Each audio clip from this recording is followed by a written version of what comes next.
Pedimos disculpas por el retraso, entonces vamos a continuar con la actividad que teníamos programada para el día de hoy. Y entonces para nosotros es un gusto recibir a las presentaciones que nos van a continuar a continuación del señor Abel Packer, coordinador del programa Cielo y FAPESP. Es uno de los autores intelectuales de Cielo y actual coordinador del programa Cielo FAPEPS y asesor de información y comunicación en ciencia. Le agradecemos la presencia en esta mañana, y también al doctor Daniel Prieto del Instituto de Investigaciones Biológicas Clemente Estable. Es del Departamento de Biología del Neurodesarrollo del IPSE.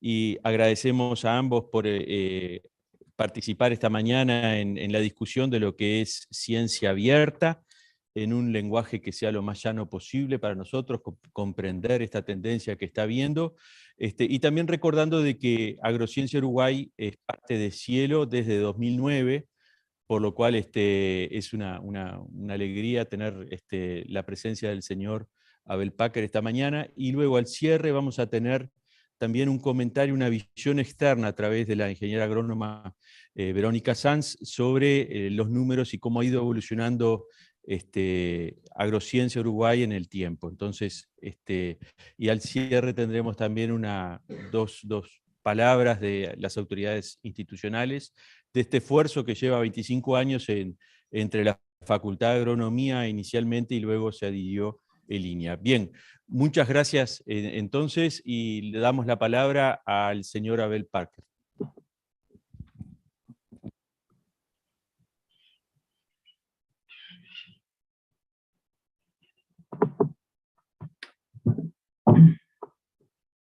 Muy buenos días a todos. Es una satisfacción muy grande para mí participar de ese evento. Muchas gracias por la invitación. Me gustaría estar presente en Montevideo, obviamente, una ciudad linda. Estuve muchas veces ahí. Felicitaciones a Agrociencia Uruguay, fantástico, 25 años, una conquista muy grande para una revista en América Latina, ¿no? La sostenibilidad de la comunicación, de investigaciones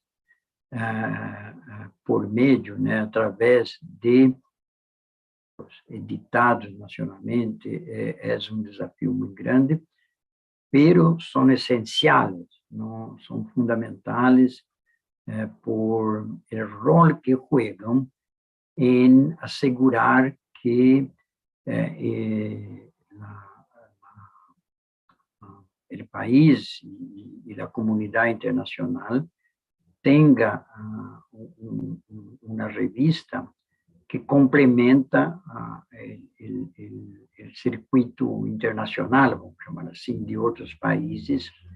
Y entonces es muy importante ese posicionamiento y un desafío muy grande en términos de política editorial y de cómo, vamos llamar así, contribuir mejor al desafío de la comunidad, ¿no? De investigadores, a la comunidad de investigación de Uruguay. Nosotros tenemos una visión en Cielo que la construimos desde el inicio, junto con el profesor Rogério Meneghini, que es que para un país, vamos llamar, desarrollar, o mostrar, o consolidar su capacidad de hacer investigación, tiene también que tener la capacidad de hacer buenas revistas, es decir, hacer el ciclo completo de la investigación, ¿no? Proyecto, ejecución, evaluación, comunicación, y también la parte de cienciometría, ¿no? Para ver el desempeño, el impacto, ¿no?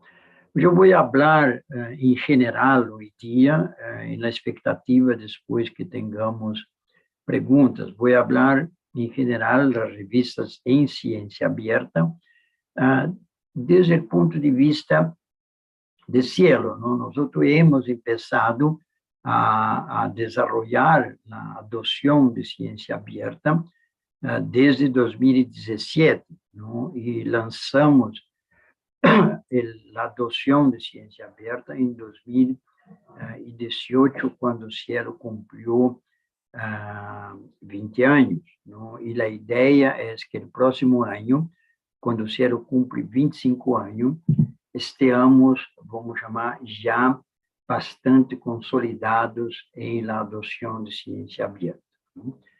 Empiezo dizendo para que há muita resistência, não há muitas dúvidas, não? É inexorável a adoção de ciência aberta.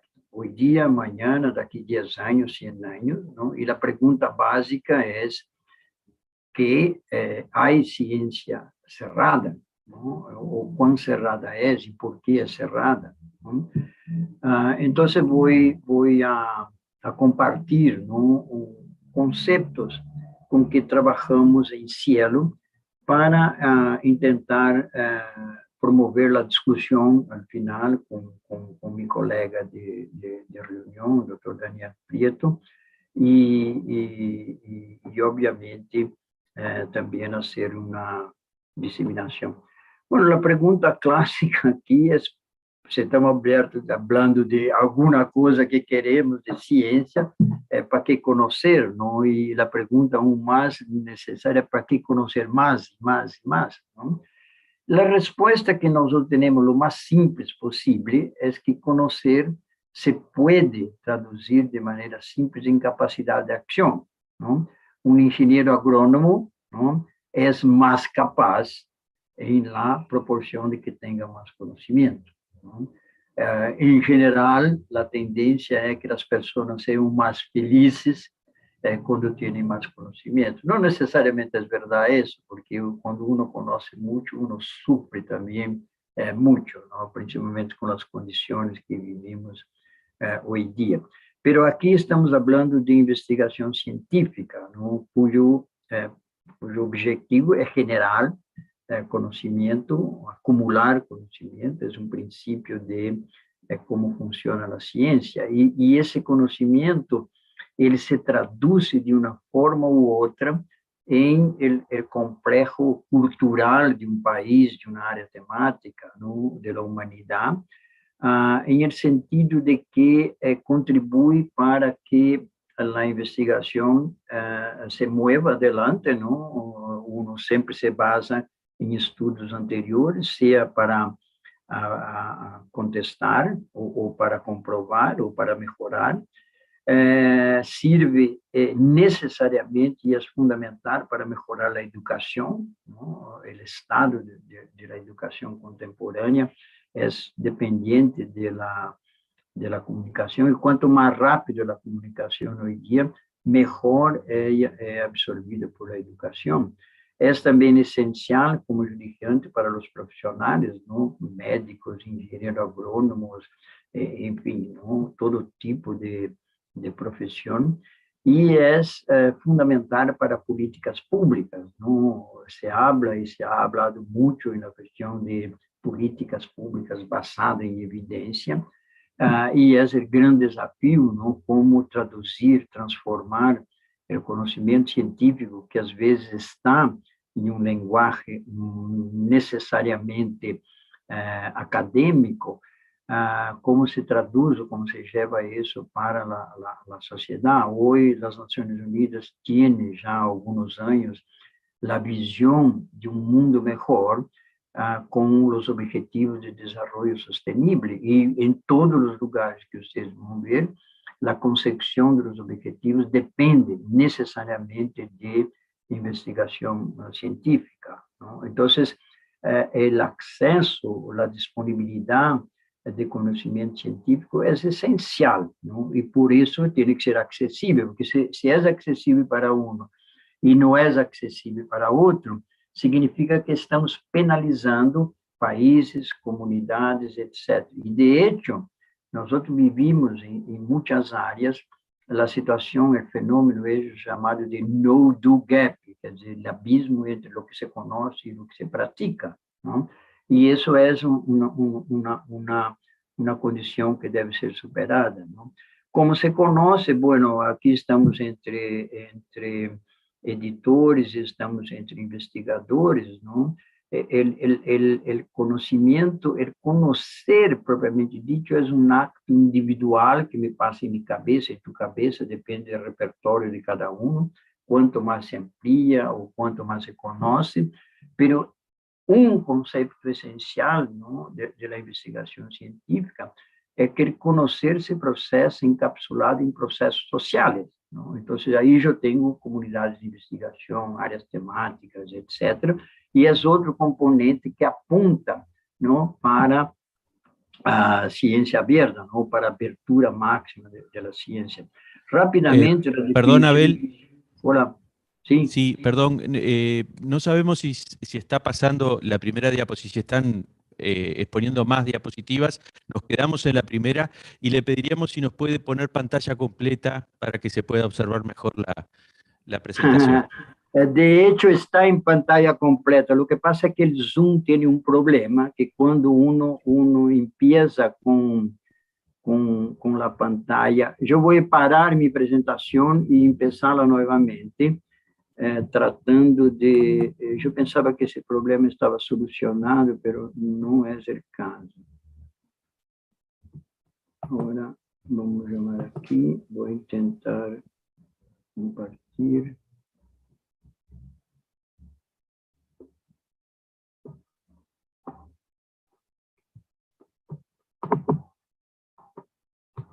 Agora se vê pantalla completa?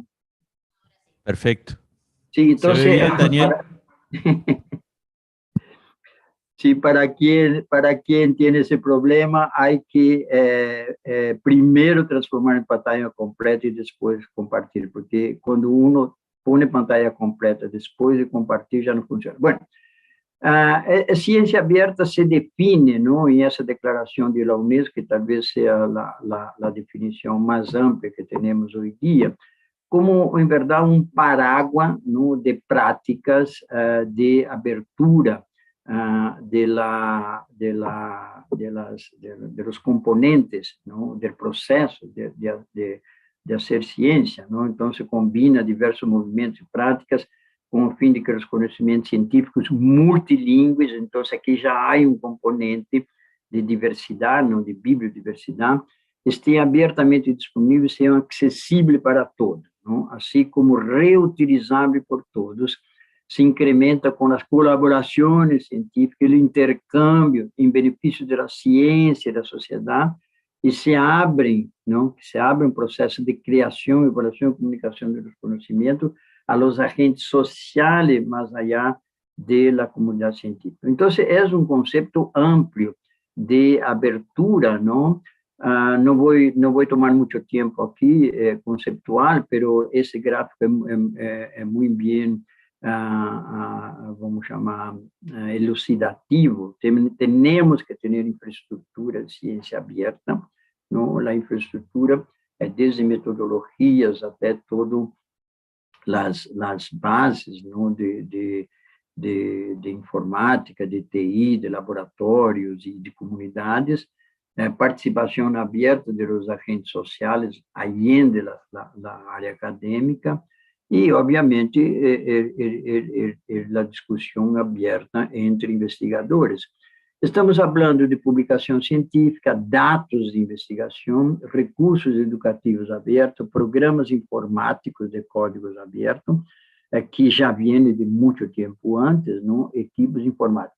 Aqui, o acesso aberto também já vem antes de se tornar popular o conceito de ciência aberta. Então, em verdade, o conceito de ciência aberta é um construto já de coisas que existiam antes ou se prometiam existir antes, não? Então, o modus operandi de ciência aberta afeta todas as instâncias, atores e processos do quehacer científico. Então, no caso de Uruguai, no caso de Brasil, em caso de outros países, em caso de uma área temática como agrárias, não, como agricultura, o avanço depende de participação de todos. Não? Quando há participação só de algumas instâncias, alguns atores, o processo é mais demorado, não?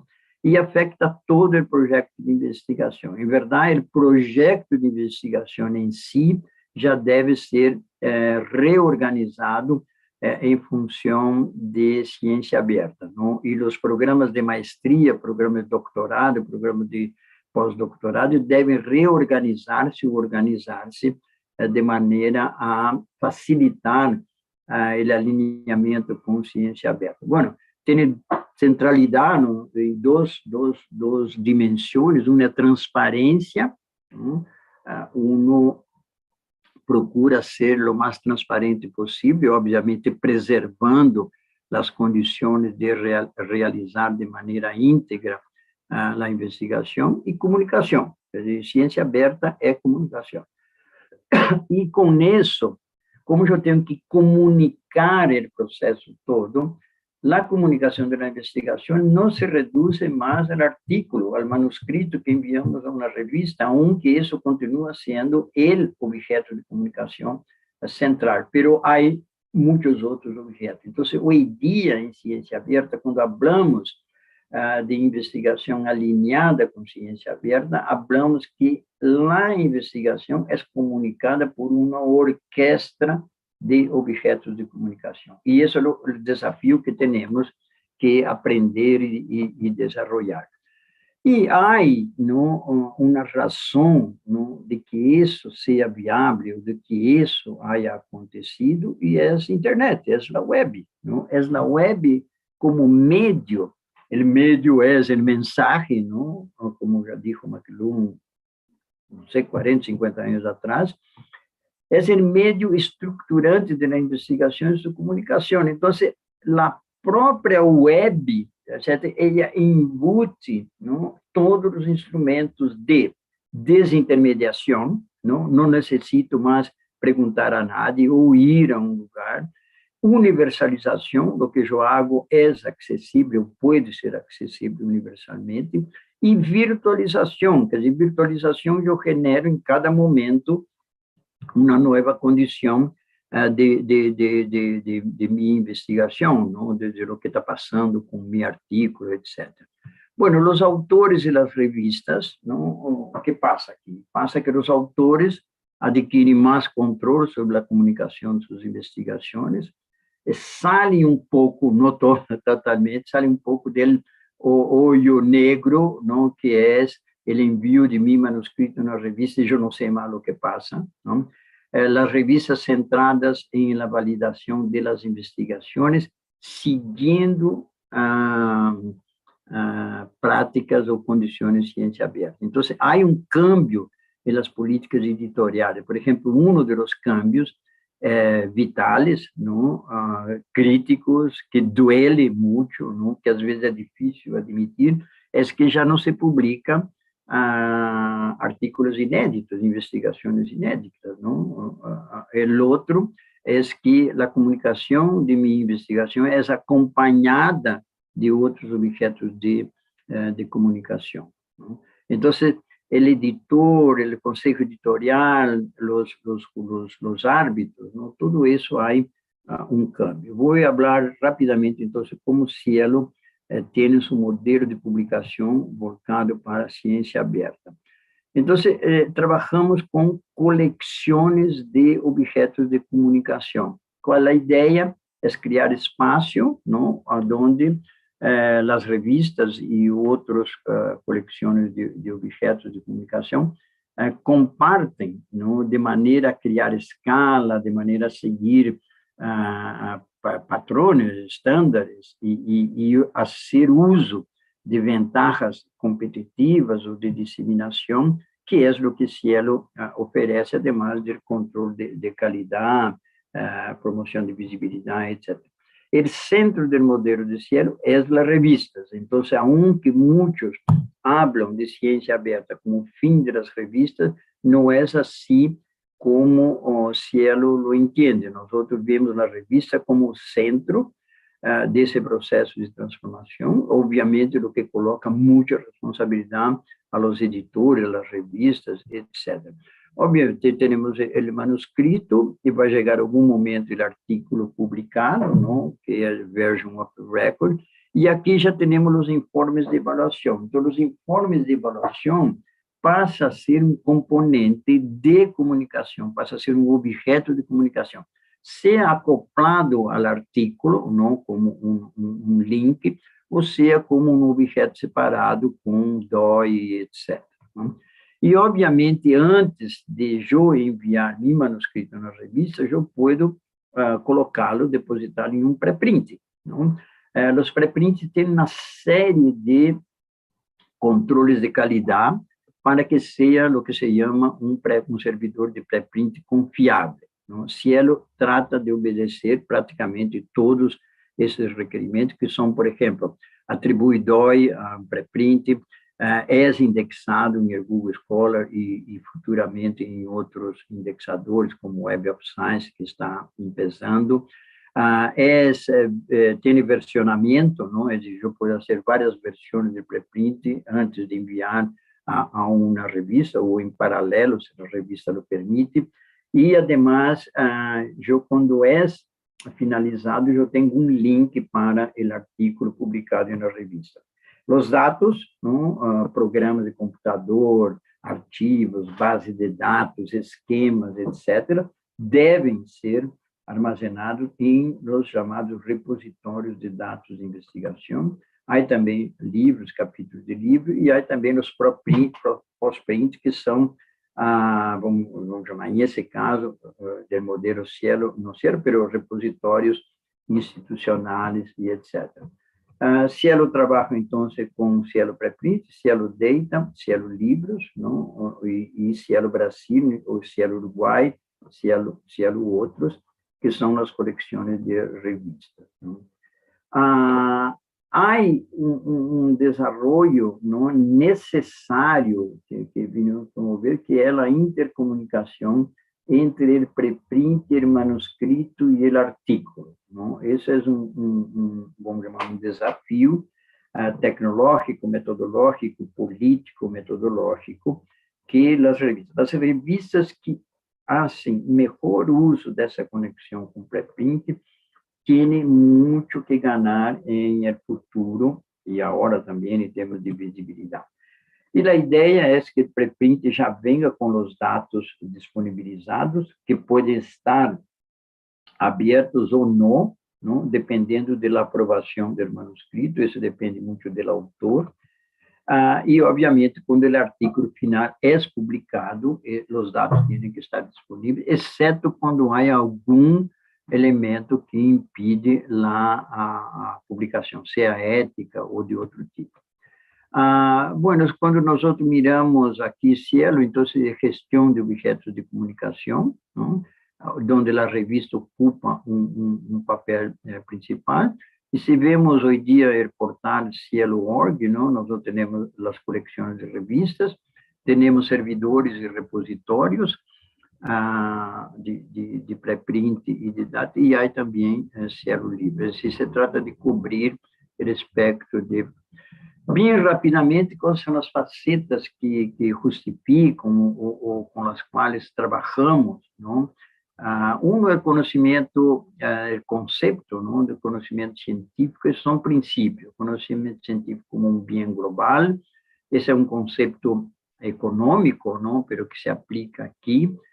Em caso de Cielo é muito visível, não? Todos trabalham, compartem e todos têm acesso globalmente. Princípios FAIR, que deve ser progressivamente aplicado em todas as instâncias, não? O que inclui metadados muito bem elaborados, diferentes repositórios. Os princípios DEIA, não? Que inclui diversidade, equidade, inclusão, acessibilidade. Isso é fundamental, não? Incluir também multilinguismo, a questão de gênero, a questão de etnias, de grupos com dificuldade de acesso, etc. Não? Acesso aberto, acesso público, não? CC0 para metadados, CC BY para conteúdos e autores têm direito autoral. Preprints, o conceito básico é acelerar a comunicação de investigação. sob controle e responsabilidade do investigador, ou investigadores, não? E a ideia é promover de maneira aberta um perfeccionamento dos manuscritos anteriores paralelamente ao peer review. Se ele está, por exemplo, lançando agora, como parte de uma rede internacional, com um processo chamado pré-peer review, onde comunidades aplicam a pré-peer review em pré-print. Então, quando você submete um manuscrito a ser pré-print, nós fazemos uma pergunta: você abre, não, a possibilidade de seu pré-print ser evaluado por um grupo de investigadores dessa rede? Se você disse sim, pode ser enriquecido o manuscrito com essa, vamos chamar assim, pré-peer review, o que obviamente vai ajudar muito para a versão final submetida a uma revista. Dados, enfim, informa a avaliação, permite reprodutibilidade, ajuda em la replicabilidade, contribui para o reuso dos dados, sua preservação digital e o retorno ao investimento. É dizer, se uma agência faz um investimento em uma investigação e eu genero dados e publico um artigo, isso se demonstra no passado que há uma curva de crescimento.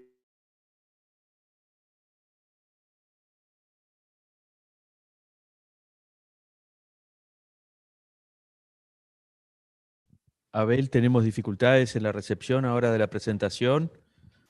Aquele computador quebrou lá na universidade. Não entendi. Ok. A abertura do processo de peer review.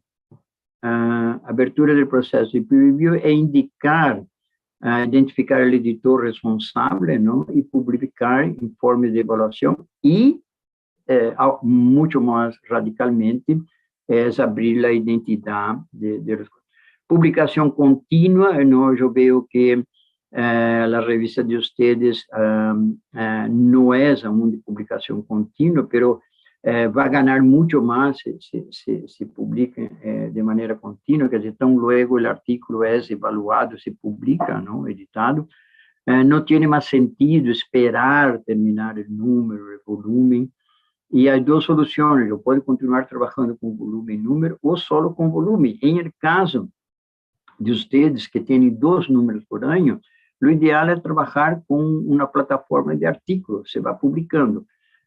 Se ganha muito mais, não, em termos de eficiência de trabalho, facilidade, e também os autores se quedam muito mais felizes, não? Há um ganho de tempo, de visibilidade. Tabelas e gráficos progressivamente indexados e internacionalização é essencial, não? Em várias dimensões. Em multilinguismo, aunque obviamente o inglês é reconhecido como o idioma, não, da ciência, mas quando necessário, o recomendável, se usa o espanhol, o português, gestão editorial, autoria estrangeira e sustentabilidade. Não vou entrar nisso porque é um tema bastante amplo, mas é também parte desse processo, não? E a ideia, sempre que se diz, é tão aberto quanto possível e cerrado quanto necessário, não? Esse aqui é um formulário sobre conformidade com a ciência aberta que Cielo recomenda que as revistas passem a usar. Aunque você não está fazendo nada de ciência aberta, o uso desse formulário vai ajudar os editores, vai ajudar a revista e principalmente os autores a familiarizar-se com o processo progressivo de ciência aberta. Não? Tem uma secção para pré-print, uma secção para dados e uma secção para abertura do processo de revisão por pares. Então, se pré-print, uno pergunta: esse manuscrito é um pré-print? Sim. Então, em que pré-print está? E tem que passar a direção, não? E o DOI do pré-print. Se um pré-print não tem DOI, não vem de um servidor confiável. Disponibilidade de dados de investigação. A pergunta é: os conteúdos subjacentes ao texto do manuscrito estão já disponíveis em sua totalidade e sem restrições ou lo estarão em momento da publicação? Sim, e aí vêm várias opções, não? Então, isso aqui é uma forma de autoeducar a la revista, a su política editorial y a los autores, ¿no? El autor que tiene que responder eso dice, existe eso, tiene eso, ¿cómo puedo hacer? Etcétera, ¿no? Entonces, la revista asume también un papel de inductor, un papel educacional en el proceso. Abertura de processo de peer review, então, quando se lhes oferece a opção, estão de acordo os autores com a publicação das opiniões de avaliação, de aprovação do manuscrito, é o informe dos revisores. Quando se lhes oferece a opção, aceitam os autores interactuar diretamente com os revisores responsáveis de evaluar o manuscrito. Não é nenhum ato radical, é um processo de aprendizagem. Está de acordo? Sim. Os revisores estão de acordo? Sim. E isso pode passar porque, às vezes, um investigador que está atuando como árbitro, como reviewer, ele recebe um manuscrito que é importante para ele, para contribuir, etc., e, de repente, a avaliação se dá de maneira muito melhor quando se faz em contato direto com os autores. Bueno, aqui vou terminando minha apresentação e nós trabalhamos com alguns determinantes que são forças para o avanço da ciência aberta. Em primeiro lugar, estão políticas e recomendações, é decir, se o Sistema Nacional de Ciência e Tecnologia e Inovação promove, ou exige, ou tem uma atitude aberta de recomendação de ciência aberta, o mundo é muito melhor. Não? Quando é neutral ou, inclusive, insinua que há que esperar, ou que não é o momento, etc., é um determinante negativo nesse momento. Não?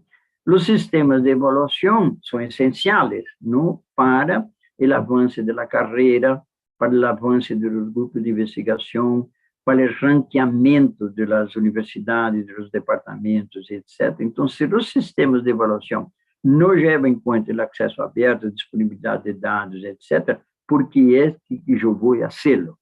Obviamente, aí há razões, mas se o sistema de avaliação premia quem tem a ciência aberta, facilita muito as coisas. E infraestrutura, é dizer, eu tenho que ter repositórios de dados, eu tenho que ter servidores de preprint, eu tenho que ter a capacidade de agregar a meu artigo as opiniões de reviews, etc. Então, não é simplesmente um discurso não, a favor ideologicamente de ciência aberta, mas há que ter dentro do sistema nacional e em relação às redes internacionais, as infraestruturas, não? E, obviamente, educação e disseminação. Toda a universidade, todo o departamento, todo o grupo de investigação, todo o programa de maestria, todo o programa de doutorado e pós-doutorado deve não, discutir como se posiciona em relação à ciência aberta. Bueno, obviamente, já vem direto, não, que temos o papel das agências de apoio à investigação, universidades, instituições de investigação, sociedades científicas, etc. Cielo já tem seu posicionamento muito claro, o projeto Cielo é um programa de ciência aberta, não? Por exemplo, em caso de Brasil, agora, só entra revistas que já estão alinhadas com ciência aberta. As que estão, têm tempo para adotar. Coleções de objetos de comunicação e guias de seminário, não?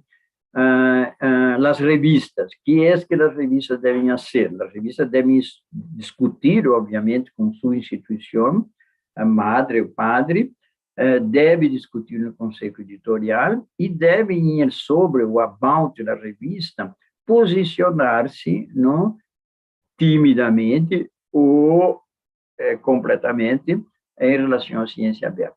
E nas instruções dos autores já deve orientar, não? Temos essas e essas possibilidades, essas e essas exigências, não? Checklist, usar o checklist recomendado por Cielo, pode modificar. O desktop review em futuro já vai, vamos chamar, selecionar manuscrito não cumpre com ciência aberta, não é sequer aceitável, não? Obviamente, indicando por quê. E o processo de peer review também tem que estar capacitado, não? Tanto os revisores quanto o processo propriamente dito de fazer isso.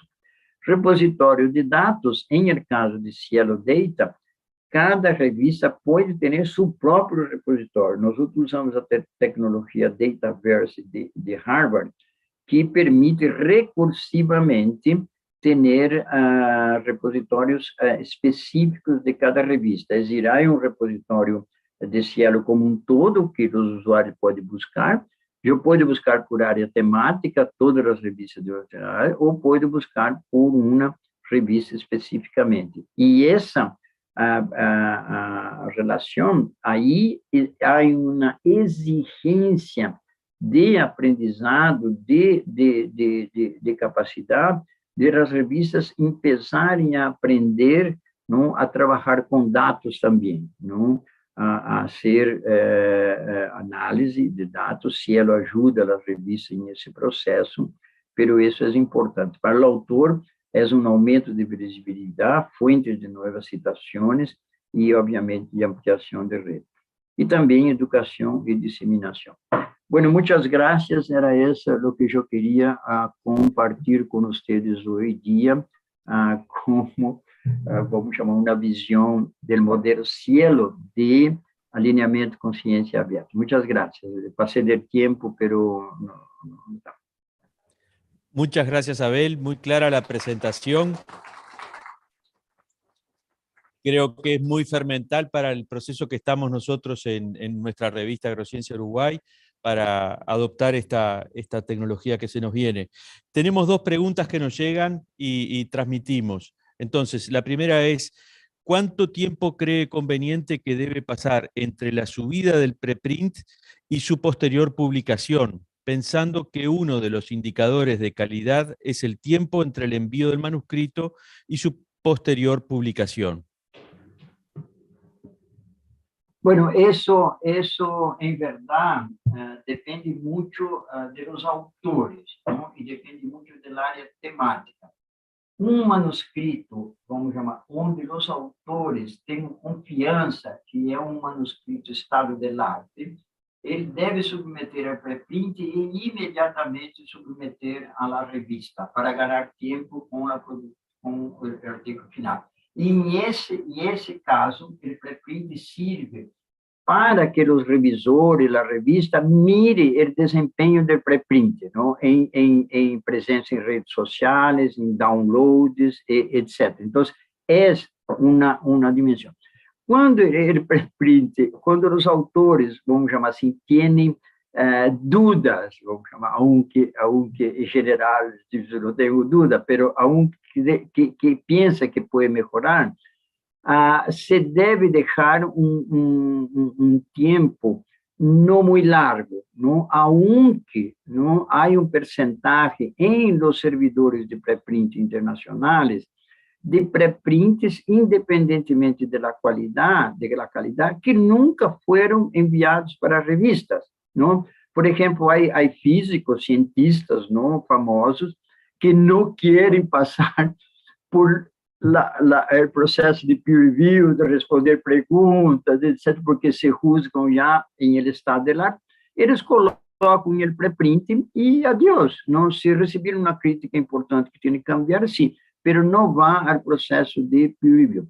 Pero el preprint tiene, entonces, vamos chamar, ¿cuál es la recomendación que hacemos? Es que cuando uno deposita un preprint, ele tem que escrever imediatamente nas redes sociais e comunicar-se com sua rede de investigadores e dizer, mira, tenho esse preprint, por favor, emita sua opinião. Ou escreve diretamente para mim, ou emite a opinião em el próprio preprint. Em geral, os comentários em el preprint são muito poucos. As pessoas escrevem mais diretamente. Mira, Abel, me pareceu que aqui tem esse problema, etc, etc, etc. Então, de qualquer maneira, aquela história antiga do colégio invisível continua funcionando aí nos comentários. E o próprio autor vai mirando à medida que recebe comentários, não? O desempenho em termos de download, comentário, ele mide o tempo que vai ser. Se ele está recebendo muitas citações, é melhor ele passar rapidamente para a revista, não? Porque para que a revista não se sienta que está perdendo citas, porque o manuscrito é de tanto impacto e recebe, isso ha passado com o Covid, não? Porque eu tenho um preprint que trata de um aspecto crítico, ele vai receber montões de citações enquanto pré-prints, e hasta que ele passe por o processo de peer review, etc., a revista, vamos chamar assim, perde esses pré-prints. Por isso que eu digo, o trabalho da revista com preprint é muito importante aprender isso, não? Desenvolver capacidade de usar o preprint como um instrumento das revistas. Gracias. La segunda pregunta es sobre la política de ciencia abierta y dice si existen diferencias entre áreas de las ciencias, por ejemplo, médicas, agropecuarias, sociales, en cuanto a abrirse una política de ciencia abierta. Muita. Cada área tem suas próprias, vamos chamar assim, idiosincrasias que fazem com que vamos chamar assim, a abordagem às práticas de ciência aberta sejam diferentes. A política general é uma só, mas a implementação cambia. Artigo, uma investigação de agricultura, de agrárias, é diferente de uma investigação de história. Então, não podemos trabalhar com os mesmos, vamos chamar assim, processos ou o mesmo critério. Pero a centralidade é transparência e comunicação. Muchas gracias, Abel. Pasamos entonces a la segunda presentación de la mañana, que está a cargo del doctor Daniel Prieto. Daniel, entonces, compartimos la pantalla y comenzamos entonces con tu presentación. Muchas gracias.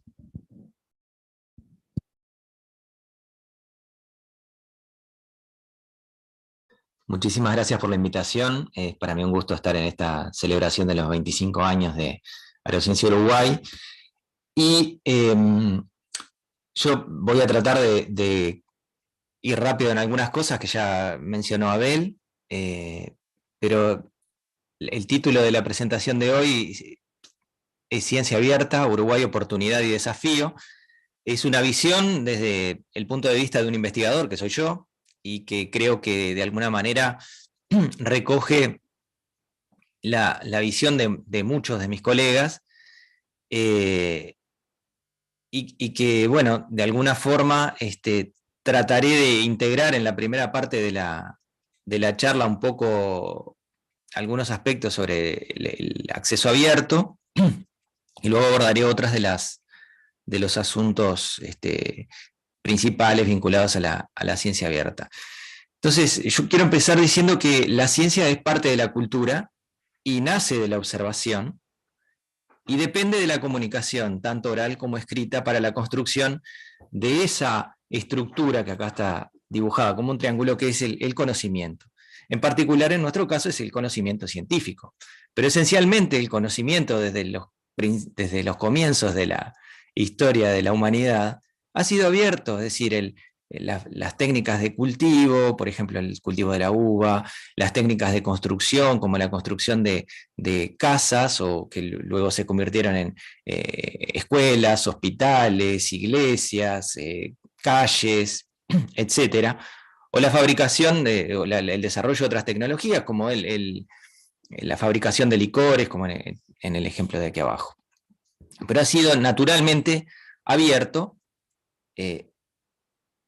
y ha dependido hasta un cierto punto de la diseminación, esa oral y escrita, más o menos desorganizada, hasta que en la Edad Media apareció el modelo implementado por los monjes benedictinos de administración de conocimiento, que es el que guió el modelo europeo que luego importamos nosotros y que se ha difundido, digamos, con la construcción de edificios, con una arquitectura particular, bibliotecas, el desarrollo de habilidades, jardines botánicos, como esto que muestro acá en la foto, es la abadía de Sengal en Suiza, que data desde el siglo VIII. Y a la derecha tenemos el plano antiguo de esa abadía, que tiene su jardín botánico, los edificios como los conocemos, en una especie de campus universitario, con biblioteca, etc. Durante ese periodo medieval imperó en Europa el modelo benedictino, que fue el que fundó la principal escuela médica, la Escuela Médica Salernitana, en Italia a partir del siglo IX, del cual emanaron grandes actoras y actores, actrices y actores, digamos, del conocimiento, como el caso de Trótula de Ruggiero, que fue la primer ginecóloga, cuyo trabajo de las dolencias de las mujeres antes, durante y después del parto, que fue escrito en el siglo XI, duró prácticamente 500 años como la principal, o una de las principales obras, una obra obligada en todas las bibliotecas de medicina. Esa tradición monástica, si bien tenía algunos personajes fundamentales femeninos, como esta Trótula de Ruggiero y otros, se fue cerrando de alguna manera a el pasaje de conocimiento entre conocimiento y comportamientos monástico, de maestros a alumnos, y eso ha dado forma a nuestras universidades occidentales, como yo decía, que han seguido ese modelo europeo, como el caso de la Facultad de Agronomía y de la Universidad de la República, las universidades que solemos conocer. Entonces, esa construcción del conocimiento científico depende esencialmente de la observación que hacemos los científicos, las científicas, los actores, digamos, pero que también está custodiado por, digamos, los bibliotecarios, académicos, y en el caso más antiguo, brujos, ¿no? Es decir, siempre ha habido una relación entre esa comunicación que yo decía, oral y escrita, por un lado, a partir de esa transmisión de conocimiento de maestros a alumnos, oral, y luego a través de la comunicación escrita. A partir y ese modelo se mantuvo vigente, digamos, prácticamente hasta después de la Segunda Guerra Mundial, en que apareció un nuevo actor muy pujante, que ya existía desde hace tiempo, pero se volvió muy pujante, que son los mercaderes, que son un nuevo sistema de custodios, del cual de pronto el más emblemático es Robert Maxwell, el fundador de Pergamon Press, que tiene una historia muy interesante. Cada cosa que vean en azul en la presentación se puede cliquear y tienen su artículo relacionado, digamos. Es una historia muy interesante, pero este señor fundó esa editorial Pergamon que implementó el modelo que conocemos comercial de revistas, que existió hasta antes del modelo de acceso abierto. Pero ese modelo de Maxwell invirtió los roles, nos dio vuelta la pirámide esa del conocimiento, en donde empezó a jugar un papel muy importante, en el que controlaba, a través de esa custodia del conocimiento, a ese triángulo que representa el conocimiento científico.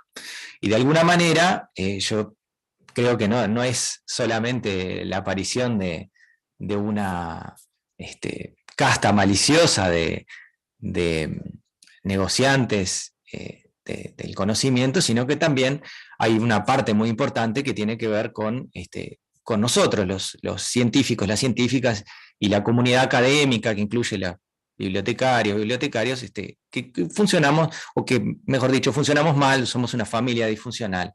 Entonces creo que por ahí hay parte del trabajo que debemos hacer.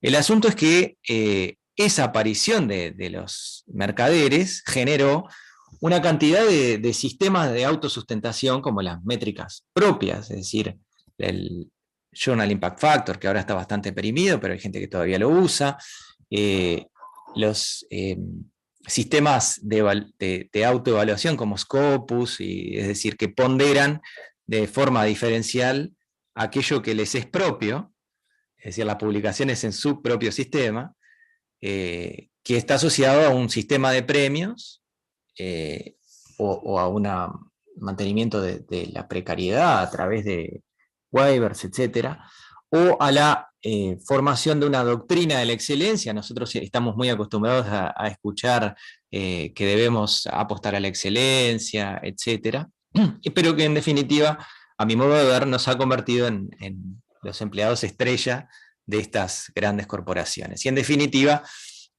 lo que termina pasando es que la comunidad científica escribe los artículos, revisa los artículos y luego tiene que, o ha tenido que pagar para leerlos. Es un negocio muy malo, pero se vuelve muchísimo peor, siendo que nosotros escribimos los artículos, revisamos los artículos y pagamos con dinero de los contribuyentes. Es decir, porque la mayor parte de los científicos y las científicas, sobre todo en esta parte del mundo, lo que llamamos el sur global, en particular también en Uruguay, somos financiados con fondos públicos, nos pagan nuestros salarios y son además quienes subvencionan el pago para lectura de aquellos artículos que lo requieren. Y esto es, por supuesto, porque hay un gran negocio atrás de eso. Algunas editoriales, como el caso de Springer, tiene una ganancia muy, muy grande por su producto, y el caso del Elsevier es uno de los que más se ha hablado, y cuya ganancia, de los que están los datos en 2010, representa casi un 1,5% del PBI del Uruguay. Es decir, es un negocio muy grande y, por supuesto, se intenta autosostener. Pero eso a veces nos pone en situaciones muy precarias, porque las tasas que hay que pagarle a las revistas, o las suscripciones, tanto las suscripciones como la compra de artículos individuales, a veces es totalmente inaccesible para nosotros, quienes estamos en Uruguay o en todo el sur global, y nos lleva a acceder a artículos a través de medios que son, digamos que ilegales, nos ponen en una situación precaria, pero hay que recordar que esa ilegalidad tiene que ver con las leyes, y las leyes se pueden cambiar. Entonces, digamos que esa es una de las cosas que debemos tener en cuenta. Y como gran salvadora de este problema apareció la publicación en acceso abierto, que tiene varias rutas, en particular la más interesante, a mi modo de ver, es la ruta dorada, y que las empresas editoriales han llevado y han intentado empujar hacia un modelo que requiere un pago de un cargo, o de una tasa, una tarifa de publicación, que por supuesto no es el caso de Agrociencia Uruguay, porque pertenece a lo que conocemos como el modelo diamante, ¿no? Es decir, un modelo en el que se sostiene a través de aporte de fondos públicos o mixtos, no importa en este caso, pero no requiere ni el pago para leer ni el pago para publicar. Hay otros modelos, como la vía verde, en donde se archiva, se permite el autoarchivo en algún repositorio, que puede ser institucional, o en el caso de Cielo, como decía Abel, el autoarchivo en los repositorios de ellos, pero por supuesto eso está limitado porque algunas de las revistas permiten autoarchivar solamente versiones que no han sido revisadas por pares o versiones que no son la versión final. Y entre medio existen las revistas híbridas, o las grandes editoriales han generado un modelo híbrido en el que se puede ir por una vía verde, y si uno paga permite tener un acceso abierto inmediato por medio de esa vía dorada, digamos. Pero en realidad, todo este modelo, en definitiva, en lugar de terminar siendo una gran salvación, lo que hace es cambiar el foco de los pagos, digamos, pero siempre hay que terminar pagando. En definitiva, en Uruguay hemos tendido hacia el acceso abierto de todos modos, y esto es un desglose por áreas que ha hecho mi colega Juan Pablo Tosar, que muestra una comparación entre 2010 y 2020. 2010 es la barra clara, 2020 la barra oscura, y prácticamente yo diría que en todas las áreas ha habido, si bien hay diferencias porcentuales, en todas las áreas ha habido una tendencia hacia el aumento de la publicación en acceso abierto por la vía dorada. Lo que yo decía es que el asunto ha sido que el foco se ha cambiado, y ahora el modelo de las grandes editoriales que permiten la publicación por vía dorada mediante el pago de una tarifa de publicación, pone el foco en las personas que investigan. Y entonces nos hace aún más débiles frente a editoriales enormes. Y por eso yo insisto en que las instituciones deben recuperar la soberanía sobre el conocimiento que generan. Una de las formas es a través de la publicación o de la edición de revistas propias con el modelo Diamante. Esto es un problema que no es solo de las personas que investigamos, sino que es un problema de toda la sociedad, porque todos tenemos derecho a formar parte libremente en la vida cultural, a gozar de las artes y a participar en el progreso científico y en los beneficios que de él resulten. Y eso está consagrado en la Declaración Universal de Derechos Humanos. Pero claro, a veces no es tan fácil. Ahora con el modelo de ciencia abierta y esta recomendación de ciencia abierta de la UNESCO, que Uruguay ha suscrito junto con más de 190 países, nos pone frente a un cambio de paradigma. ¿Sí? La ciencia abierta, ya lo dijo Abel, pero es una práctica de las ciencias que, de una manera que permite la colaboración, en la que los datos, las notas y los procesos están libremente disponibles, bajo términos que permiten la reutilización, redistribución y reproducción de la investigación y sus datos y métodos. Esto es importante, pero requiere de una infraestructura, y tiene un montón de componentes. Lo que conocemos como ciencia abierta tiene varios componentes, ya esto lo mencionó Abel. Yo me voy a ir hacia apoyar en los tres movimientos principales sobre los que se construyó, digamos, el concepto de ciencia abierta actual, que son el acceso abierto, los datos abiertos, que en particular siguen el modelo del software abierto, digamos, son esas tres, ¿no? El acceso abierto, los datos y el software abierto.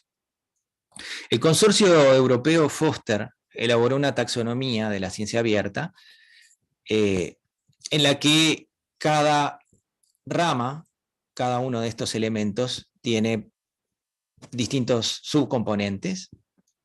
En particular, yo les mencionaba recién a través del acceso abierto y esa ruta dorada que tiene un camino diamante. No sé si no deberíamos separarlo, en fin, como un camino aparte sobre el que deberíamos pensar y apoyar como investigadores, ¿no? Como revistas usted ya lo hacen, Aura lo hace, pero como investigadores creo que nos falta esa militancia, ese apoyo hacia las revistas con el modelo Diamante.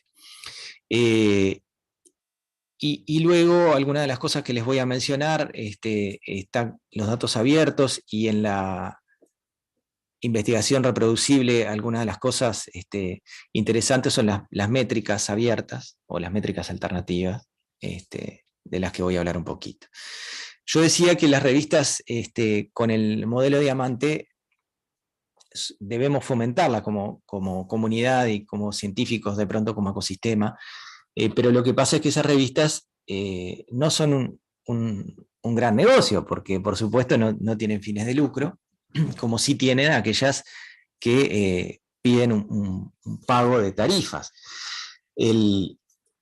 Uno de los pocos estudios sobre revistas basadas en modelo diamante que yo pude encontrar, y que creo que existen, muestra que el panorama de revistas en modelo diamante, que es esta línea verde, se ha estancado en el tiempo, mientras que aquellas revistas con modelo basado en el pago de una tarifa ha ido creciendo. Y porcentualmente, por supuesto, esto hace que la cantidad de revistas con modelo diamante frente a aquellas que requieren una tarifa, un pago de una tarifa, vaya decreciendo, ¿no? Esto es una cuestión de relación nada más. Pero también hay un problema que tiene que ver con las áreas, es un problema de nicho.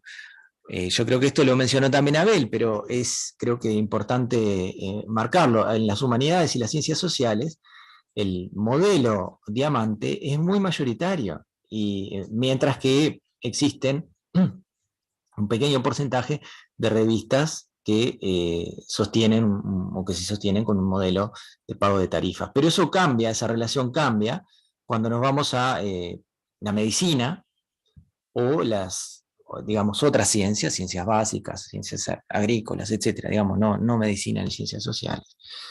Entonces eso también es una dimensión que debe ser considerada, a mi modo de ver, porque es cierto que algunas disciplinas son más reticentes a participar en estos modelos, pero también es cierto que la oferta de revistas es menor, ¿no? Es decir, el modelo diamante. Ahora, ¿qué pasa en Uruguay? Uruguay publica más de 30 revistas con este modelo. Y eso está muy bien si lo comparamos con otros países como Suecia, Grecia, Venezuela. Pero comparado con la región, eso es un número muy pequeño. Brasil publica más de 1000 revistas en modelo diamante. Por supuesto, Brasil es un país muy grande, pero si nos comparamos con Argentina o con Colombia, también estamos muy por debajo. Entonces, las revistas, digamos que académicas, que pueden sostenerse con un modelo de este tipo, podrían crecer mucho más, y yo creo que necesitan, a mi modo de ver, ¿no? Mucho más apoyo de la comunidad científica, que por supuesto es la que es parte del motor. Lo siguiente de lo que les quiero hablar son los datos abiertos. Esto ya lo presentó Abel, pero lo que quiero decir es que hay un espectro amplio en cuanto al acceso o a la apertura de datos, en donde en un extremo tendríamos aquellos datos de acceso restringido, que son, por supuesto, uno de los ejemplos clásicos son las investigaciones médicas en las que los datos, la apertura de datos permitiría, por ejemplo, la identificación individual de los pacientes, y eso está en contraposición con la preservación de la identidad y algunos otros derechos de los pacientes que hay que garantizar. Y por otro lado está el acceso completo gratuito o a costo mínimo, digamos, el costo de reproducción, lo que sería el acceso prácticamente irrestricto. Pero por supuesto, siempre queda a medida que vamos ampliando el espectro de grupos y de personas y de áreas que van sumándose a la ciencia abierta y sobre todo a la apertura de datos. Yo decía, la ciencia abierta tiene varios componentes, uno de ellos es el acceso abierto, y hasta ahí vamos todo bien, pero cuando se trata de abrir los datos, la gente es mucho más reticente, Y siempre hay un argumento que es el argumento de los motivos de seguridad, o otros argumentos que son que hacen que la gente sea muy reticente en algunas áreas en particular, y voy a contar un poco más sobre eso. Pero el generar una política y una infraestructura de datos abiertos presenta algunos desafíos, como por ejemplo, asegurar el acceso permanente a esos datos, asegurar que ese acceso se comparta, porque que exista el acceso pero no se comparta también lo limita. Asegurar que sean interpretables de manera correcta, sea por humanos o por máquinas. Permitir la eliminación e incluso el derecho al olvido. Asegurar el uso correcto de los medios legales, digamos. Asegurar la comprensión de los problemas éticos asociados a esto, que algunos de ellos lo mencioné, como el de la identificación de pacientes. Y generar conciencia de que los problemas técnicos que esto genera tienen que tener un rol subordinado y no pueden ser el centro de las limitantes para disponibilizar nuestros datos. Yo quiero acá compartir algunas herramientas para aquellos que quieran incursionar en los datos abiertos, algunos repositorios que nos permiten poner nuestros datos a disposición. Acá tenemos un servidor que se llama Zenodo, y Figshare son, por lo menos en las ciencias biológicas, los más utilizados. Acá este que dice R3 es uno bastante moderno, y Dryad es otro de los que están disponibles. Todos ellos en la presentación pueden cliquearlo, yo la dejo a disposición, pueden cliquear y explorarlos. Otro de los aspectos de los datos abiertos es que mediante el modelo de ciencia abierta, idealmente los datos abiertos nacen abiertos, a través del uso de cuadernos de laboratorio abiertos, que es algo a lo que mucha gente todavía se resiste. ¿Por qué? Porque si nuestros cuadernos de laboratorio son abiertos, perdón, no sé si me están viendo la presentación. Si nuestros cuadernos son abiertos, aquellos datos ya son disponibilizados desde el momento en el que se obtienen. Al igual que nuestros protocolos. Existen algunos servidores que nos brindan cuadernos de laboratorio abierto y protocolos abiertos, que eso a su vez nos permite la colaboración en tiempo real y la mejora y la crítica de nuestros protocolos y de nuestra adquisición de datos. Que por supuesto idealmente debería ser obtenida a través del uso de software de código abierto, de software de naturaleza colaborativa, de los cuales de pronto GitHub es el más conocido, pero si ustedes generan datos abiertos y quieren contribuir a la investigación reproducible, siempre es recomendable utilizar alguno de los servidores de código abierto y utilizar en la medida de lo posible software de código abierto para generar, por ejemplo, en esto que les pongo acá, es el código que utilicé para generar esa taxonomía que les mostraba de la ciencia abierta hace unos minutos. Todo eso contribuye a otro de los pilares de la ciencia abierta, que es la investigación abierta reproducible. Y para ello existen varias iniciativas, entre ellas los reportes preregistrados.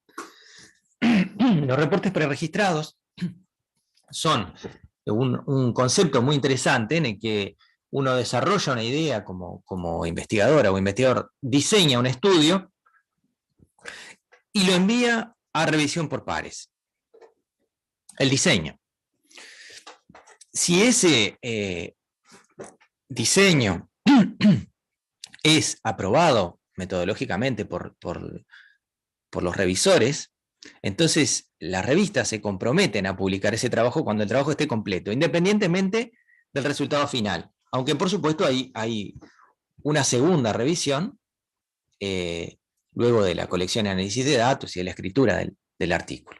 Pero hay un compromiso, entonces eso nos independiza de que no se publiquen nuestros resultados negativos, que generalmente las editoriales buscan la novedad. Y la mayor parte, no sé cuál es la experiencia de ustedes, pero la mayor parte de mi experiencia personal ha sido la obtención de datos negativos. Uno genera una hipótesis fantástica, unos experimentos complicadísimos, y cuando los lleva a cabo, la mitad de las cosas, o mucho más de la mitad de las cosas, no funcionan. Entonces lo que se termina publicando es una fracción muy pequeña de lo que verdaderamente se hizo. Todas las experiencias negativas quedan en el olvido, y eso lleva a una multiplicación de los esfuerzos, tanto técnicos, humanos, como de recursos financieros, para cosas que no van a funcionar y que ya se sabe que no van a funcionar, pero se sabe en la intimidad del hogar, porque eso no ha sido publicado y por lo tanto esa publicación de resultados negativos no existía. Esta es, a mi modo de ver, una de las grandes ventajas. Y la otra es que previene la ejecución de diseños experimentales débiles. ¿Por qué? Porque en esa primera evaluación, una de las cosas que se pide es la elaboración de un análisis de poder estadístico. Este es uno propio, en donde lo que he hecho es unos pocos experimentos piloto, y luego una generación de pseudo réplicas, que representa cada uno de estos puntos. En el eje de las X, lo que tenemos es el tamaño de la muestra que se necesita para alcanzar un poder estadístico del 80%. Entonces, en ese experimento piloto, con unos poquitos datos, yo puedo determinar que para tener un poder estadístico del 80% necesito una muestra, un n igual a 55, que a veces eso es imposible de manejar. En algunos tipos de estudio eso se puede hacer con facilidad, en otros, por supuesto, es un número inalcanzable. Cuando uno tiene que pensar en un experimento con 55 ratones, por ejemplo, tiene que pensar que cada ratón cuesta un número tal de dólares por día, en fin, se vuelve, para algunas disciplinas o para algunos tipos de estudio, hace que sea imposible llegar a un poder estadístico adecuado. Y por lo tanto, ese experimento sería rechazado en la primera revisión, a menos que alguien se comprometa a hacer ese n de 55. Porque si hacemos un n de 5, un n de 10, va a ser un diseño experimental muy débil, y el poder estadístico de nuestros resultados, o la capacidad el soporte estadístico de nuestros resultados va a ser muy débil.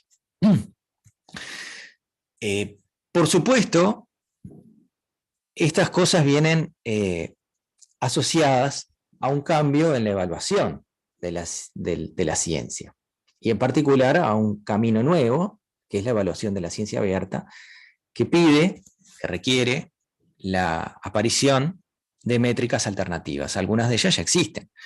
Yo he puesto dos ejemplos. Una es Altmetric, que es un servicio privado, que generalmente contratan las editoriales, en el que considera distintas dimensiones. Acá he puesto un artículo propio en el que le asigna un valor, este valor 6, un valor relativamente bajo, a esta publicación, que yo decía, integra varias dimensiones. Por ejemplo, la presencia en algunas redes sociales o en páginas de enciclopedia o citas, o la cantidad de lectores en distintos gestores de bibliografía, como el caso de Mendeley o Cite You Like, en fin. Y la otra es el Google académico, que nos permite tener una métrica por artículo, la cantidad de citas en distintas formas, y además la elaboración de índices, como por ejemplo el índice H, que pertenece al investigador, o al índice I10, que pertenecen al investigador, y que son de alguna manera una medida de cuánto hemos sido citados o cuánto han sido citados nuestros artículos, y nos permite hacer un seguimiento anual de nuestras citas. Digamos que de alguna manera eso sustituye o mejora aquellas métricas de Scopus que pertenecen a las grandes editoriales y que fomentan la medición de sus propias publicaciones, y por lo tanto aquellas publicaciones que no están dentro de su circuito o que no están indizadas por sus sistemas, como sería el caso de Agrociencia Uruguay, por ejemplo. Publicamos en Agrociencia Uruguay y no aparece dentro de las métricas, de algunas de las métricas privadas, y por lo tanto es una subestimación del trabajo de investigación. Esto requiere que se utilicen identificadores únicos del investigador. Y uno de ellos, que creo que como investigadores debemos fomentar, y las revistas deben fomentarlo también, es este ORCID, que es un identificador único, uno de los tantos que existen, algunos otros también los puede integrar, que nos asigna un número como un número personal, y a ese número personal se asocian nuestras publicaciones, y por lo tanto permite de alguna manera también evaluar nuestra producción, no solo de literatura, sino también de datos, protocolos, etcétera, o incluso de revisiones por pares, ese tipo de cosas, integrados a este identificador único, y por lo tanto nos permite tener una medida, una métrica asociada a cada investigador. Google Académico, ya acabo de decir que también provee algún otro tipo de estas métricas personales. Sobre esto, Abel ya habló un poco, pero la evaluación colectiva de los preprints es otra de las cosas que la ciencia abierta nos propone, y creo que es una iniciativa muy interesante. El poner los manuscritos a disposición inmediata de la comunidad a través de preprints es una de las cosas que a mí me parece extremadamente importante. Por supuesto, siempre está la crítica de, bueno, el preprint no lleva evaluación por pares y eso tiene dificultades. Bueno, eso creo que es discutible, pero una de las ideas que está permeando bastante es la evaluación colectiva, lo que se llama el crowd peer review. Entonces uno pone a disponibilidad de la comunidad un preprint, y la comunidad a voluntad lo evalúa y genera una serie de comentarios que los servidores de preprint confiables son capaces de integrar. No voy a detenerme mucho más sobre esto.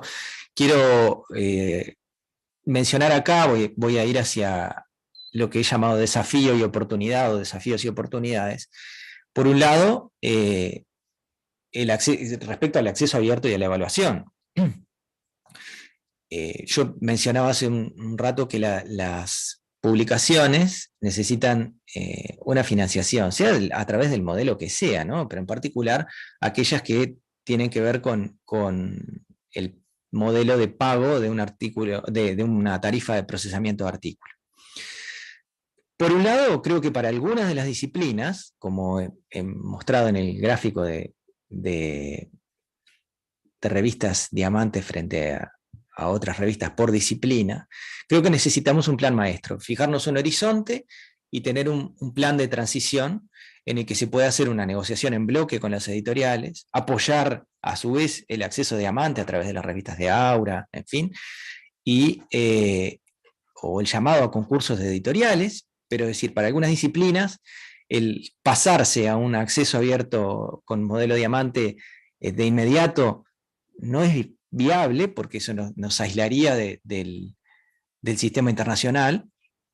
Sí, por supuesto, creo que tiene que estar en nuestro horizonte, pero entre medio debemos tener un plan y ver cómo financiamos eso y qué es lo que realmente vale la pena financiar y qué no.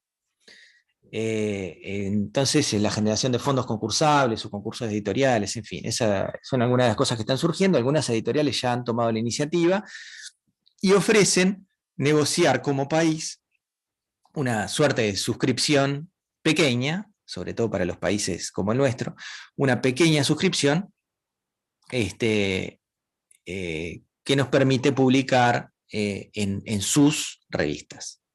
Eso ya existe y hay una oferta para Uruguay a través de la FALAN de una editorial.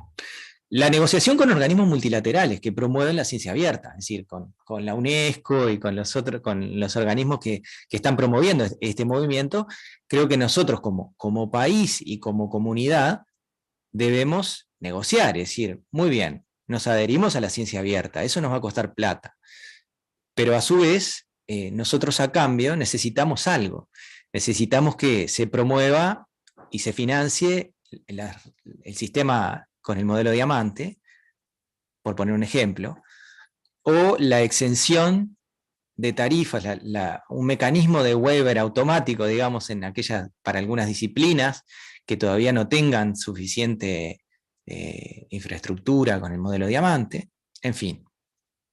Pero no nos podemos quedar quietos, porque si no siempre vamos corriendo detrás del problema. Que existe una valoración preferencial de las publicaciones con modelo diamante en aquellas métricas abiertas. Eso también es algo que se puede negociar. ¿Para qué? Para promover la transformación del modelo hacia algo que favorezca a la ciencia y a quienes la financian, que son en definitiva los contribuyentes. Y creo que para eso necesitamos desarrollar una diplomacia científica, que es algo que está bastante incipiente en nuestro país. Respecto a los datos abiertos, hay mucha reticencia a poner los datos en el modo abierto, sobre todo en algunas disciplinas. Por un lado, por temor a que algunos grupos más competitivos del exterior publiquen hallazgos novedosos con sus datos propios. En Uruguay no nos podemos olvidar que el 75% de las personas que están en el Sistema Nacional de Investigadores está afiliado a la Universidad de la República, que no solo hacen investigación, hacen docencia, hacen extensión, hacen gestión. Entonces, por supuesto, la dedicación a la investigación se ve reducida. Y frente a otros lugares donde tienen un montón de financiación muy grande y dedicación exclusiva, publicar los datos puede ser de alguna manera visto como algo que podría ser perjudicial. Sin embargo, al tener identificadores permanentes y estampas de tiempo en la publicación de los datos, se pueden obtener como contrapartida citas rápidamente, sea por los datos o sea por el software que se genera para o durante la investigación. Sin embargo, existe también el riesgo de subsidiar con fondos públicos, fondos de los contribuyentes, aún más que en la actualidad, intereses privados que no aporten al ecosistema de la ciencia abierta o que incluso lo debiliten. Y existe también el riesgo de rezagarse en la competencia global, que para un país eso tampoco es menor. Los datos abiertos proponen al menos dos grandes problemas prácticos, a mi modo de ver. Una es que los costos de almacenamiento no son pequeños, sobre todo si es acumulativo, porque los datos pueden ser datos masivos, datos muy grandes. Y eso requiere un desembolso muy grande, hay que romper la alcancía y saber que vamos a tener que gastar dinero. Hay un estudio hecho en los Países Bajos, en los que se evaluó, se intentó una consultoría que intentaba determinar los costos de transición hacia ciencia abierta que pudiera ser implementada en 4 años. Y se plantearon 3 escenarios posibles. Continuar con las cosas más o menos como están, o sea, la acción mínima, alinearse con el resto del mundo o posicionarse por delante del resto. Ese primer escenario, el de la acción mínima, tenía un costo de entre 6 y 11 millones de euros anuales. El alinearse con el resto del mundo, entre 12 y 18 millones de euros. Y posicionarse por delante del resto del mundo, es decir, poner al país de punta en este aspecto, que quiere decir tener acceso abierto de alrededor del 90%, o sea, ni siquiera el 100%, alrededor del 90%, y datos al menos interoperables, aparte del estándar FAIR que mencionaba Abel, se estimó entre un costo de 19 a 37 millones de euros. Es decir, estamos hablando de que es algo que es costoso. La adecuación completa al estándar FAIR, en donde los datos son encontrables, accesibles, interoperables y reutilizables, tiene problemas técnicos, pero a su vez tiene un costo. Y por eso digo que es importante que nosotros utilicemos como moneda de negociación a la hora de hablar con los organismos multilaterales. Muy bien, nosotros nos adecuamos, pero a cambio necesitamos, por lo menos por un tiempo, esto otro. En cuanto al sistema de Y en innovación... 5 minutos, por favor. Muy bien, ya estoy terminando. La propiedad intelectual y la legislación de propiedad intelectual no necesariamente debe contraponerse con la ciencia abierta. Y eso existen estudios en Brasil y algunos estudios de Europa. Tenemos ejemplos de las pandemias, de la pandemia de COVID-19 que hemos tenido reciente, la producción intelectual sin propiedad intelectual, también ocurrió en la pandemia H5N1, o propiedad intelectual no restrictiva. Eso no necesariamente es un obstáculo. En cuanto al software, en el mundo del software eso funciona muy bien, o sea, es un mundo que funciona muy bien sin patentes, en el software abierto, y rechaza de hecho ese sistema por ser nefasto sus formas de innovación. Y bueno, necesitamos una ley que nos proteja, un Estado que proteja ese tipo de creación, porque pone un freno a la innovación. Y bueno, muy bien, creo que una de las cosas más importantes es que la falta de formación y la falta de políticas adecuadas a la realidad son una de las grandes limitaciones. Políticamente necesitamos un doble abordaje, creo, por un lado desde organismos legislativos y tomadores de decisiones, que deben estar muy bien asesorados, y desde las pequeñas comunidades piloto de ciencia abierta para transmitir de forma horizontal las experiencias y hacia los organismos tomadores de decisiones para ajustar la normativa en tiempo real, porque claramente va a necesitar ajustes.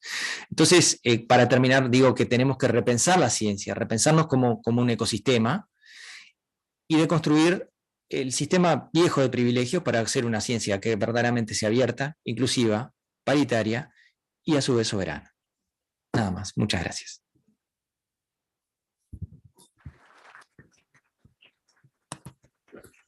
Muchas gracias, Daniel. Muy clara la presentación. No sé, creo que es un insumo básico para nosotros también. Y tenemos una pregunta que nos llega y que es, ¿qué le aconsejas como investigador a los jóvenes que recién están empezando y buscan visibilidad y citas?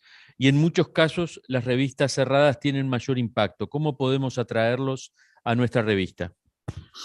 Bueno, esa es una pregunta, es un dilema del prisionero, digamos. Hay una forma, digamos, que es apostar a la publicación en acceso abierto. Eso sin duda. El que quiere obtener visibilidad es una de las grandes ventajas del acceso abierto. El problema es que tenemos lo que yo decía, un problema de nicho. En algunas áreas tenemos muy buenas revistas con el modelo Diamante, y en algunas otras áreas tenemos revistas que publican de forma muy lenta. En parte lo que decía Abel, se publican 2 números por año, 1 número por año. Entonces eso para el investigador joven es fatal, porque no puede esperar 6 meses para una publicación, porque la postulación al doctorado, al postdoc, pasa la vida mientras tanto. Entonces ahí es donde yo digo que debemos pensar un modelo que nos permita concursar por un fondo y pagar, en el caso de algunas áreas, pagar por una tarifa de publicación, pero siempre que esté muy bien justificado. Para el investigador joven es relativamente fácil de justificar, siempre y cuando no exista en su área una buena revista de acceso a Diamante o tenga una publicación muy lenta. Porque claro, hay que decirlo, las revistas de acceso a Diamante llevan un trabajo muy grande de la comunidad. Es un trabajo que generalmente los investigadores no vemos, pero es un trabajo muy grande. Y entonces, bueno, creo que en ese intermedio, si pensamos un plan, se puede pensar en que parte de las publicaciones de los investigadores se pida que sean en modelo Diamante, y otra parte que sea como uno quiera, siempre y cuando tengan una forma de acceso abierto, porque existe también el acceso abierto en repositorios. O sea, para los jóvenes investigadores esa siempre es una alternativa, la vía verde.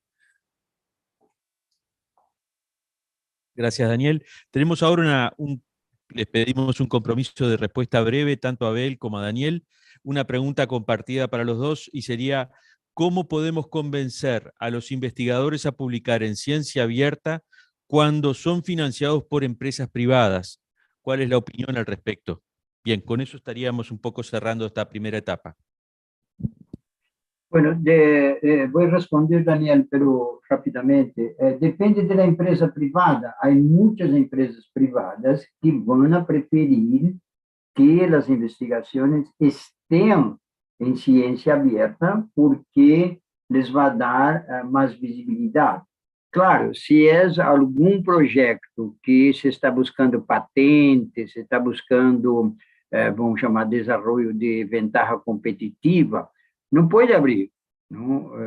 Em el estágio que estamos do capitalismo, ou mesmo do capitalismo de Estado, ou do capitalismo corrupto, seja qual seja, não estamos em condições de abrir. É dizer, aí há outro conceito social de copyright, etc., que já muitos autores han discutido que a inovação sempre vai ser melhor com a abertura, mas no caso individual das empresas não é. Então, há diferentes situações, ¿no?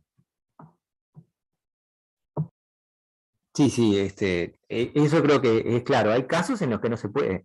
Y bueno, eso hay que asumirlo. Bien.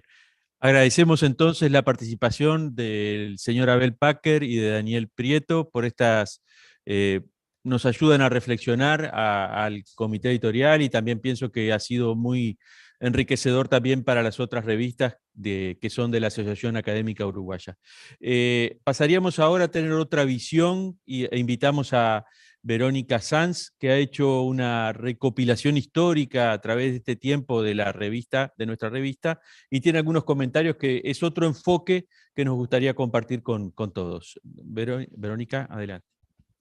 Bueno, muchísimas gracias al comité editorial, a Milka Ferrer, Marco de la Risa, al equipo de secretaría, autoridades de la institución. Bueno, soy ingeniera agrónoma, pero me he dedicado a la investigación de la agronomía histórica, y en este caso junto a Daniel Bonfanti, que se encuentra en España en este momento, investigador, doctor en historia, escribimos un artículo que se denomina Escribir desde Uruguay para el mundo, Agrociencia Uruguay 25 años, es todo. Y es todo porque, por supuesto, felicitaciones por estos 25 años, es todo por su persistencia, es todo por ese proceso de más a más. Nosotros analizamos los 949 artículos en un estudio de carácter descriptivo, y quisiera en estos poquitos minutos que quedan hacer algún énfasis en algunas de las características que visualizamos a lo largo de la trayectoria de Agrociencia Uruguay. Desde su primer número, y sobre todo mirándolo desde distintas disciplinas, desde su primer número existe un carácter propio de la internacionalización del conocimiento. Uno encuentra desde el primer número equipos de investigación que, afiliados a organizaciones internacionales, a instituciones de la región, a instituciones de la Universidad de la República, pero de otras facultades, ya desde su primer número está ese carácter pensado desde lo nacional, como así se define desde su inicio, pero también desde un carácter regional e internacional, y estamos hablando de 25 años atrás. Por otro lado, eso consolida las redes de investigadores que hacen que haya una mayor transparencia en el trabajo y en el uso de los fondos públicos y fondos privados públicos, dependiendo de las alianzas, y esto se da en muchísimos de sus artículos, que están caracterizados en este artículo que va a ser publicado prontamente en la revista. Obviamente la alianza de INIA con Facultad de Agronomía profundiza, potencia la alianza estratégica que ya se venían dando en varios de los equipos de investigación, y esto se muestra claramente a partir del momento que integra INIA, pero a lo largo de toda la trayectoria. El equipo editorial que tiene la revista es destacable en términos de las funciones claramente definidas desde la secretaría, los equipos técnicos, los revisores, el número de revisores que no solamente son de la región, sino que son del mundo, de instituciones muy importantes en el mundo, etc. El carácter de interdisciplinariedad que ya la propia ciencia agronómica lo requiere, se da desde el inicio, y esto no se da en todas las áreas de conocimiento. Uno cuando está en la agronomía a veces no valoriza el trabajo desde esta perspectiva que se da también desde el inicio y se va profundizando a lo largo de los años. El carácter importante porque además del análisis de todos los artículos, con Daniel hicimos entrevista a los editores jefes, a los 7 editores jefes, y allí vemos a lo largo del tiempo también esa integración y esa vocación por integrar la docencia con la investigación, especialmente y promoviendo a los investigadores jóvenes desde en sus tesis, en la escritura y el aprendizaje en escribir también en revistas de estas características. La cuestión de la localidad. Esto también lo destacan los entrevistados, pero también en sus artículos se ve esa necesidad de vincular lo local y en la importancia de lo local, y a partir de distintas estrategias, como por ejemplo el desarrollo en profundidad de trabajos de investigación, pero también en que internacionalmente pueda también leerse, y leerse desde la importancia de lo local, pero en un idioma que es internacional, un idioma que es global como el inglés, y ahí se permite. Y sin duda que la indexación y ir de más a más como lo ha hecho la revista desde sus inicios hasta nuestro tiempo. Así que las invito a que puedan leer el artículo, y para mí fue un placer ver ese proceso describiendo, analizando cada uno de sus artículos y las redes que allí están representadas y el trabajo de nuestros investigadores. Muchísimas gracias. Muchas gracias, Verónica. Entonces ya llegamos al cierre, invitamos a Omar y a Miguel a sentarse ahí adelante, que así los salimos por YouTube. Entonces, estamos culminando entonces con esta presentación. Y en nombre de las autoridades,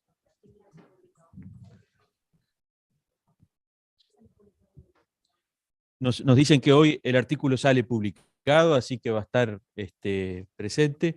Bueno, agradecemos entonces a Omar Borsani en representación de las autoridades de la Facultad de Agronomía, y a Miguel Sierra por el Instituto Nacional de Investigación Agropecuaria, para dar cierre a esta celebración de los 25 años de la revista. Bueno, se me para así. Bueno, primero, agradecer la invitación, ¿sí? ¿Se puede hacer sentar?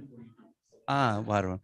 Primero, agradecer la invitación. Yo vengo en representación de las autoridades como consejero de facultad, y en parte a acompañar la jornada esta de conmemoración de los 25 años. Me disculpo por no haber llegado un poco antes, pero teníamos otras cosas en la universidad, entonces no pude venir antes, pero bueno, lo poco que estuve acá escuchando, creo que ha sido importante, sobre todo la discusión que se ha dado en esta última charla sobre lo que es ciencia abierta, y donde yo creo que la revista Agrociencia tiene mucho para aportar en ese sentido. Yo, de alguna forma, Agrociencia nos ha acompañado en estos 25 años a muchos de los docentes que ahora estamos en otras posiciones más de liderazgo capaz o de gestión, pero que comenzamos nuestras carreras con la revista, ¿sí? Al mismo tiempo que empezaba también el posgrado. Fue en realidad unos momentos en aquellos años donde se iniciaba la maestría, el posgrado de facultad, se iniciaba una revista también científica para facultad, y creo que realmente, como han comentado acá, que para la facultad y sobre todo para los jóvenes docentes e investigadores, ha sido un cambio, un antes y un después en cuanto a su formación, ¿sí? Y de alguna forma al entrenamiento y al acompañamiento para publicar los resultados. Creo que es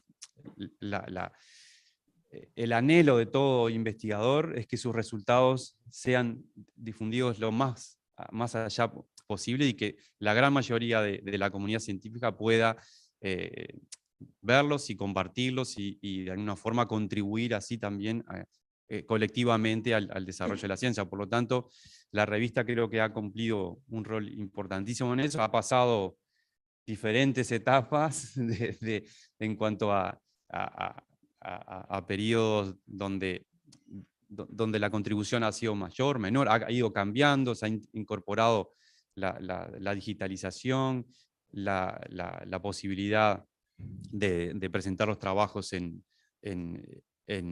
idioma inglés, lo que de alguna forma aumenta la visibilidad de la revista, en el sentido de que, bueno, hasta ahora y hasta que no cambie el inglés es básicamente el idioma de la ciencia, y sobre todo en las ciencias que nosotros trabajamos. Así que bueno, nada, augurarles 25 y mucho más años, y agradecer al comité editor por la invitación, y bueno, y nada más. Paso a... Muchas gracias, Omar. Bueno, buen día a todos. Agradecer la invitación. Ya se dijo mucha cosa interesante por haber, Daniel y Verónica, pero reiterar algunos conceptos. Primero, creo que sin comunicación no hay ciencia. Abel lo decía, un proyecto científico incluye el proyecto, la ejecución, la evaluación y la comunicación. No nos podemos olvidar ese componente central. La ciencia es esencialmente un proceso colaborativo y de controversias en redes. Y tenemos que ser parte, y esas redes nos motivan, nos cuestionan, nos desafían, nos fortalecen en algunos aspectos, pero siempre tienen que ser parte de la ciencia de un proceso colectivo en el cual la comunicación y revistas como Agrociencia son centrales. También se dijo por Verónica lo local. Me parece que eso es central, lo global y lo local. Tenemos que tener una revista que jerarquice los problemas que tenemos en el país y en la región, en los cuales nuestros investigadores sean líderes en la producción científica y en la evaluación, revisando esas publicaciones, pero sin caer en el chauvinismo, no tampoco encerrarnos en revistas locales para nosotros mismos, sino ese desafío de ponerlo local en la escala global y ser parte de lo que decíamos hoy de esas redes que necesariamente son regionales y globales. Por tanto, esta revista nos parece que es fundamental. Luego se dijo por Daniel y está muy presente en la UNESCO todo el tema de la ciencia abierta y la ciencia como derecho ciudadano. Lo vimos en el COVID y lo estamos viendo permanentemente. Nos tenemos que acostumbrar. Todos los temas científicos son controversiales y son de resorte ciudadano, no solo del mundo de la investigación ni del mundo de la política. Inciden en la vida de las personas, por tanto tenemos que hacer los máximos esfuerzos para que los conceptos y los abordajes científicos y los resultados de la ciencia estén a disposición de la ciudadanía, y haciendo los mayores esfuerzos comunicacionales para que eso sea entendible y procesable por un ciudadano medio en una sociedad democrática del siglo XXI. Tenemos un gran desafío ahí. Así que, por tanto, como decía Omar, felicitar, agradecer todo el esfuerzo. En el caso nuestro, realmente el rol de Marco de la Riza ha sido fundamental, y de distintos compañeros que han participado colaborando. Me consta que también aquí en Fagro hay un equipo bien importante e interesante de colegas, y desde la institución INIA todo el apoyo para seguir fortaleciendo Agrociencia, y bueno, felicitarlo por estos 25 años y por mucho más.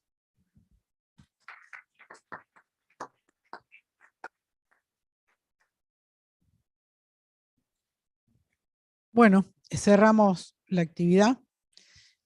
Queremos agradecer y reconocer a todos los editores que nos precedieron, al equipo de Agrociencia, y fundamentalmente queríamos reconocer a Daniela Paladino, que gracias a ella funcionó mucho tiempo la revista.